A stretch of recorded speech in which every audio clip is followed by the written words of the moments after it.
Okay, I don't have bias against any particular culture or genre of music, etc., etc. Though I have, strong objections to music per se, though there's some scholarly discussion about it, but I will show you what I'm convinced of.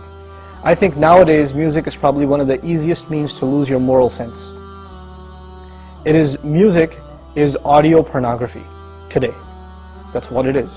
It's explicit, it's shameless, it's vulgar, it takes your sense of humanity away from you, it makes you look at women as objects, worse than animals. Just as, and these people are talking about women like they're talking about, an animal, really. It objectifies women, and especially I've noticed a lot of the brothers that I know of, Muslims, that are really into the hip-hop scene, and they're kind of doing the hifz of the song, right? They're memorizing the song, and they're really good at reciting it with perfect tajweed too, right? And so they do that, and it's just horrible language, horrible, horrific language. The only simple response I have to that, if you have any regard for the Book of Allah, that you really think it's from Allah, بِئْسَ الْإِسْمُ الْفُسُوقُ بَعْدَ الْإِيمَانِ. Even the name, the mention, the word for something bad is terrible once you have faith.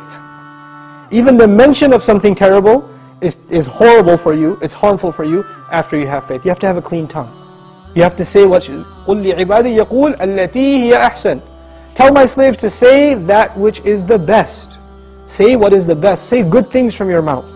So this is the first thing. When you say horrible things, and you say things that are in direct contradiction to the moral gauge Allah gifted us with, then obviously you're deviating from your natural fitrah, your predisposition to turn to Allah.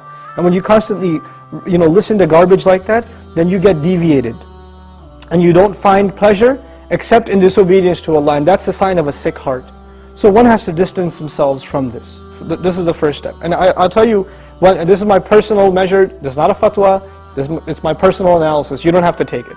But if a person finds listening to the Qur'an annoying, after they've been listening to hip-hop and this and that for a long time, and as soon as somebody puts the Qur'an on in the car, you know what they say? Oh man, turn that off, man, I don't want to, I just want to talk. And they immediately, they get a little annoyed when they hear the Qur'an. That actually means the shayateen have taken over. And they're constantly making waswasa to this person. Because what do the shayateen hate the most? Yes, they hate the Qur'an. They hate the word of Allah. They flee, it hurts them. So you know what they do? Because this person has let the shayateen, the devils, into his heart, they start pinching at his heart when he hears Qur'an, and he says, I don't want to hear this. Right? It's like surgery, it's like pulling a tooth for this person. This happens.